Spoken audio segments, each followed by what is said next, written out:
Hello, everyone. Welcome into another edition of Just Another Year Chicago. My name is Tony Sapita. I am joined by my co-host, Nick Barr. And we just watched the end of that Bulls Oklahoma City Thunder game. And, buddy, I needed this because that thing, the end of that game took my breath away. I truly, I was so scared. I'm sweaty. I changed shirts because I sweat through my other shirt. I didn't even bet on this one, bro, and I was sweating through my shirt, so I get it, especially with what you had on the line, Tony. Maybe you want to share with the folks what you had on the line here. Yeah, so I had 4.5 units, I guess you could call it, or no, 3.5. I don't know. So I'll say $20 more or less is my unit. I don't make a ton of money. I'm just gambling for sport, of course. But I was like, you know what? The Bulls +1, they're underdogs against the Thunder. The Thunder who lost, I think it was 5 straight coming into this, 8 straight home games. That's when you know you're in a rut when you can't even win at home. And I was like, that's, the disrespect is unreal. I tweeted about it. If you follow us on Twitter, ESPN, I was waiting for the Bulls to start. They did a whole segment on Anthony Davis's return to the 8th seed Lakers, blah, blah, blah. No mention of Zach LaVine returning, potential MVP candidate. And then they did their picks to click, pick 6, something stupid. And they're like, oh, Thunder +1.5, which ironically hit. But and then also DeMar under 40 points and assists. He didn't even play tonight, so they're just not even up to date. And I was like, you know what? I'm just gonna put $80 on the Bulls. Let's do it. Big bet for the boy. I took the over as well. So if you follow me on Twitter, you saw I've been doing the over every game. I actually forgot to take it against the Magic, which it worked out well because it went under, and that game didn't even matter except for DeMar's 41 points. Shout out DeMar. Of course, that matter. Yes. Or whatever it was. It was a lot. I honestly, I didn't watch the game. I'll be honest. I was watching football. I don't know if you guys saw that Chiefs Bills game. It was pretty good. Unreal. But yeah, so I guess we can kind of get into there was 4 games within one game tonight. It was wild. Yeah. I guess my first reaction, then Nick, I'll kick it over to you, was at the very start, it was the Thunder kind of hitting some shots. It's gonna be one of those nights. And then Ayo just decides to be the greatest basketball. He's Magic Johnson. I think that's what I tweeted out. He's Magic Johnson right now. He's straight up is. And Vuce was hitting shots, and then without the AIDS. Yes, exactly. He is what is it? Not mutation. Doesn't matter. He's better than Magic Johnson. I think we can all agree on that. Yeah. And Vuce is hitting shots. We're up by 30 almost. I think 26 was the official number. And then you kind of felt it start to slip. It felt like I don't want to say classic Bulls, but we've seen them do it a couple times. And shout out the Thunder. They've done it. There was the stat they brought up. If you're watching the game on NBC Sports Chicago tonight, I think they've come back from down, 15 6 times this year, which is the most of any team, which I guess makes sense because the Nets probably aren't, or the Warriors aren't down 15 to teams. But they're not getting down. Yeah. So I wasn't, even if they'd end up losing it, I would have found a way to spin it as an, throw an excuse out there. But I'm happy the boys pulled it off. We'll kind of break it down a little more than that. Nick, what you got?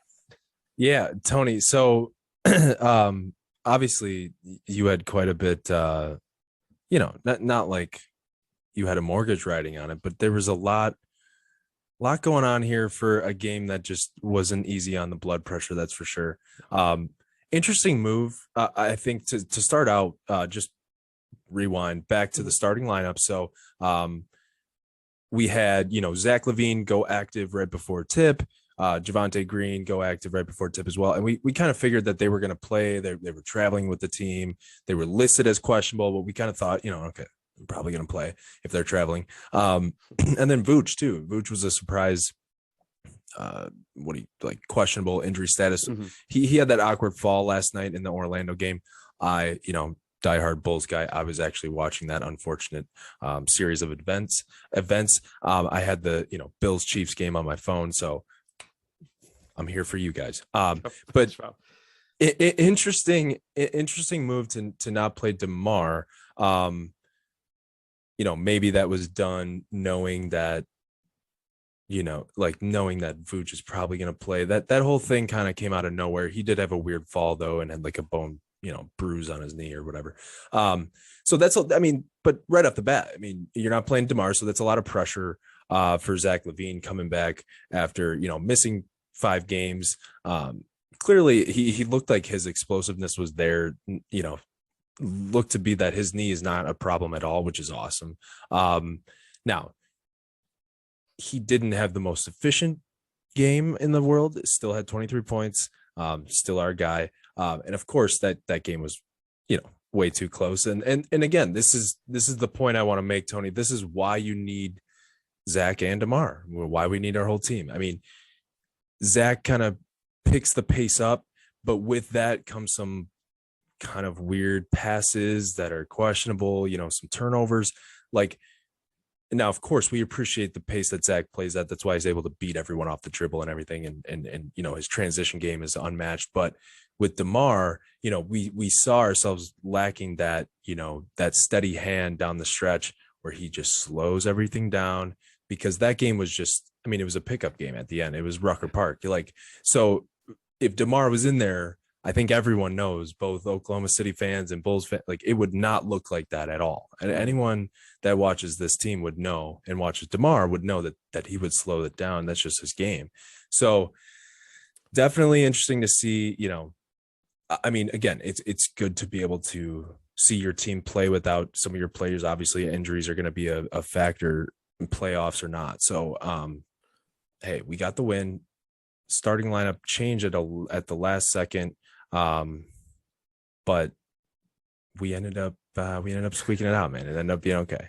Yeah. What's really interesting too, and I just thought of this kind of right now as I was replaying, especially what was the last 4 or 5 minutes where they're just, OKC played hard. They're getting all these steals. They're getting the pokes from behind, hands in the passing lane, rebounding, all that.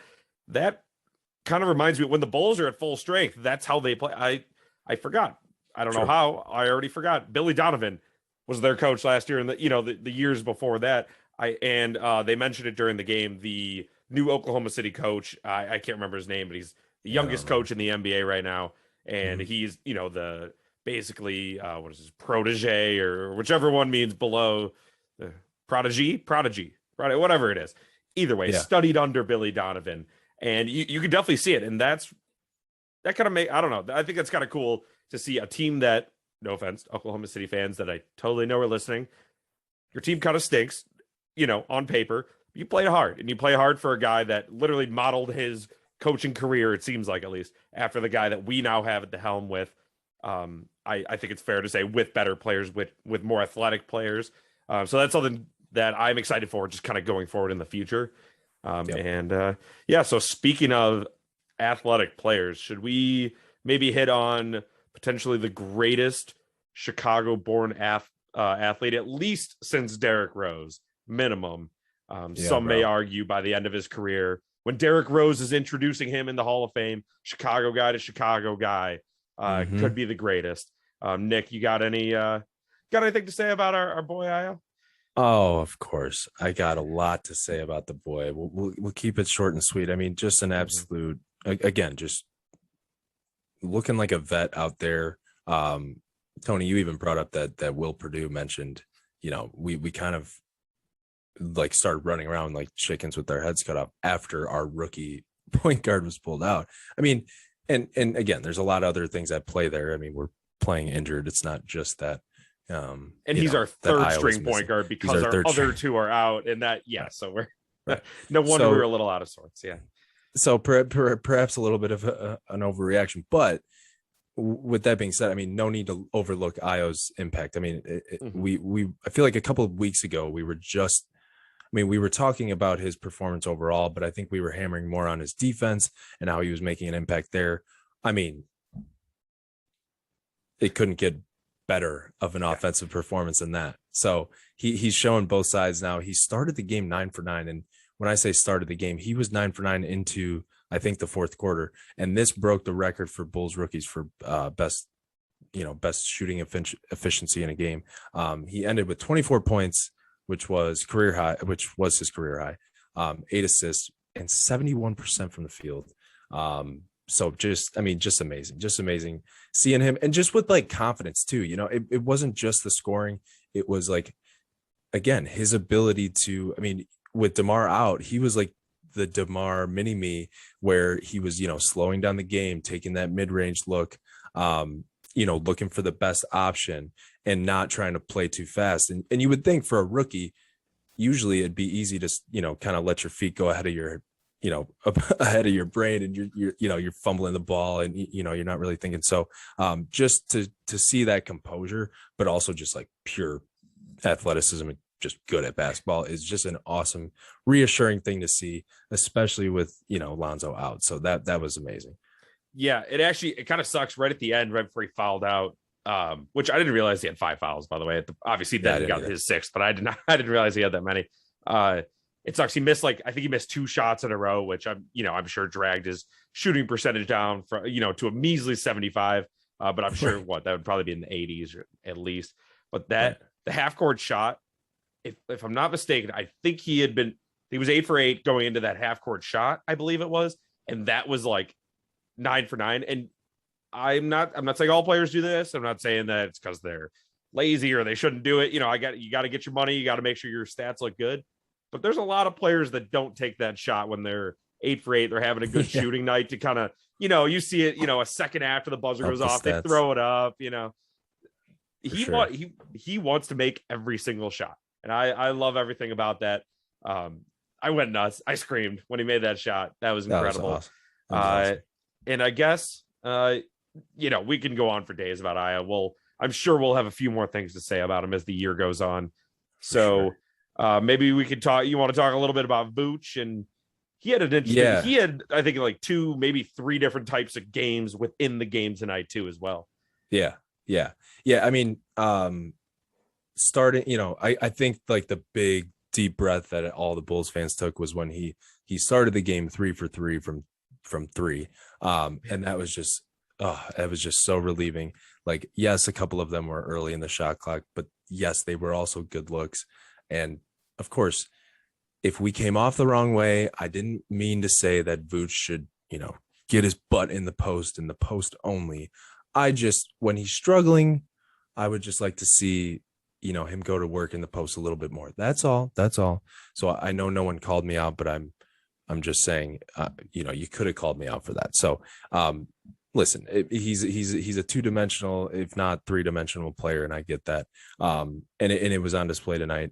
I mean, and the dude I'm sorry. He's, I think, 7th in the NBA, 7th or 8th in the NBA in double doubles this season. So we gotta keep in mind he brings a lot more to the table. I know it sucks when he's not draining those threes and everything, but and even some of those mid rangers, those floaters, he started off with that really brutal like air ball, and I was like, oh no. But he turned it around like a true pro. Man, I'm just glad when Vooch is happy, we're all happy, dude. So I'm just glad. I'm like hand raise emoji for that one. The air ball, I was like, and it wasn't that. It's not that I think he's bad. It's not that I thought he was bad, and I do think he should play more in the post, especially like you said, when he's struggling or when we had such a size advantage tonight. That needs to be taken advantage of, and he did. He definitely did. Obviously, he was hot from 3, so he took more shots, took more looks from 3, which is fine. But he airballed that shot. And I was a little worried the media was getting to it, like just all the voices saying, self included, saying it, get in the post, you can't shoot, don't shoot, which isn't exactly what I was saying, but it was along those lines. Hey, I couldn't do it, man. Get in my head, that's for sure. No blame, absolutely. But then he kind of figured it out, and I'm happy he did. I think I tweeted he had, it was just a great feed to the post, had a nice little, I think it was a little just like drop step hook, made it immediately down on the other end. I don't even think it was a block. I think it was a steal. I think he just swatted out of some guy's hands as he was driving and then just launched up the court for a fast break jam. They had to call a time. The Thunder had to call a timeout. It was just like one of those, when Stacey King says it all the time, if you listen to Stacey King say it, get Vooch his confidence. And it doesn't mean it's a little different than Ayo or these other rookies that need the confidence because they never played NBA basketball before this year. It's just it's almost like I'm part of this. I want to be like, I'm a part of this team. Make sure I, my value kind of thing, which, that's okay. He's what is it? He's an all-star, and maybe it's a little, I don't know, a little childish, but at the same time, he's making millions of dollars doing it. I'm not. So something's working for him. True. Yeah. True. And that's that. I mean, Yeah. So I'm just glad. I mean, again, I think we can just take a deep breath. I'm just glad we got that one. And I think Zach will have a better performance his next night out. I mean, I'm just glad to see that like his explosiveness wasn't affected. Like you could see him driving to the hole and he's going at the same speed. So I'm just glad like there's no, at least that we can see long-term repercussions of that. So all good there. He'll be back, with a more efficient game, I'm sure. I think, it's funny to see how much, DeMar truly complements his game. Because I think everyone was thinking, well, how is that going to work? How is that dynamic going to work, in the preseason? And then turns out that they're actually quite complimentary of themselves. So it just shows that our full team, man, we're it. That's for sure. Side note, Tony, save it for right after the ad, we're going to do final thoughts. Nick's got a good one here that I think I'm on the other side of actually right here. So real quick, before we do our final thoughts, which you're going to want to stick around for, the early 2010s vibes are back. The bench mob returns in 2021 with guys like Alex Caruso, Kobe White, Javonte Green, Derrick Jones Jr., and of course, the Chicago kid, the GOAT, Ayo Dosunmu. Head over to www.benchmob.com to get your bench mob shirt, wristbands, and more. Use code J20JY20 to get 20% off your order. Portion of all sales goes to the Quiet Storm Foundation, CJ Watson's foundation. All right, Nick, my apologies for cutting you off. Had to get that in there. Fine. Go ahead with your little side note, your take. I might even call it after you hear what I say about it. Yeah, well, okay. Let's be careful. I'm not making a take here, but I'm just talking purely the butterfly of emotions that I felt while I'm watching the game. You kind of going through the motions, right, Tony? We're almost halfway through the season now. Doing our thing, doing our post-game videos, watching our boys, and of course I love it every single night. I love being able to sit down and watch the boys. But I'm sitting there, I'm watching on the NBC Sports Chicago app, of course. So I'm not watching on cable. So keep in mind I might have different ad commercials than y'all. So I get a nice, I don't know, rotation of 4 or 5 commercials that I see constantly. Tony might be able to relate. And I kind of enjoyed it tonight. And it was for one reason only. A little T-Mobile commercial. I think they're a little behind the punch. They're still running their Christmas ad. And dude, I got this little rush. Maybe it's because I'm wearing red. I don't know, but I got this little just feeling of joy and just a little bit of jingle in my body. So I enjoyed it. I already know the takes. Okay. I know what you can say about it, but any little dose of Christmas I can get, even if it's a false, little pseudo feeling, then hey, I'll take it. I was fuzzy for a moment. That's funny. I misread what he wrote down. I thought there's a different commercial. It's this car commercial. I don't care which car. I'm not even going to give him free promo for all the tens of people that are still listening to this. Maybe it's something, the lady saying like, "Ooh, Jack Frost, we know you have a bite to you," or whatever, something about the cold. And it's just like kind of Christmas music in the background, but it is every time there's a commercial, that ad is played, and it's just like it's just over the top, and I hate it, and I hate everything. I mute it. Normally I mute commercials in general, but when I do this one, it's I like just disgust. Yeah. But also the NBC Sports app commercials, because they have the White Sox, they have the Hawks, and they have the Bulls, who I need the Hawks to pull through for me. I bet on them pretty heavily as well. There's 5. You're right. There's 5 total commercials, at least one Toyota one. And I don't know. They've been a lot of like the medical, vaccine commercials. Yeah. Which my only opinion is that commercials stink. That's my only opinion on all that. They do stink, dude. And I'm in your boat where like I'll just mute them, because if I it just makes it so much more mundane and worse. So I'm usually like with you on the muting, but what I had in the little birdie in the back of my head the whole time was like, well, maybe we'll get the T-Mobile Christmas commercial again. So I actually didn't mute them this time. Crazy. So we'll see how long they keep that in the rotation, but it's making fast forwarding through the game to get to the commercials like it's the Super Bowl. Yeah, I love it. Complete opposite. I love it. Well, thanks for sticking around again. If you made it to the end here, we appreciate you. You're a real true fan. I didn't check the comments to see if anybody said they listened, so I'll do that this time. Oh yeah, and I'll go back to the other one. You'll get a double shout out, or or something. Yeah. I'll figure something out. So with that, I'll give the shirt off my back. How about there that? we go. Well, Boom. yes, we'll pick someone to each send something to. Maybe I'll send you this inhaler or something. I don't know. It's not even. I don't even I have an asthma. inhaler. It's just like I was sick and the doctor gave it to me for mucus. I got a couple of those. Yep. All right. Well, that's inhaler talk on Just Another Year Chicago, and that'll do it. My name is Tony Sapita. Thank you again to my co-host Nick Barr. Thanks for tuning in, everyone. Until next time, Bulls fans, keep seeing red.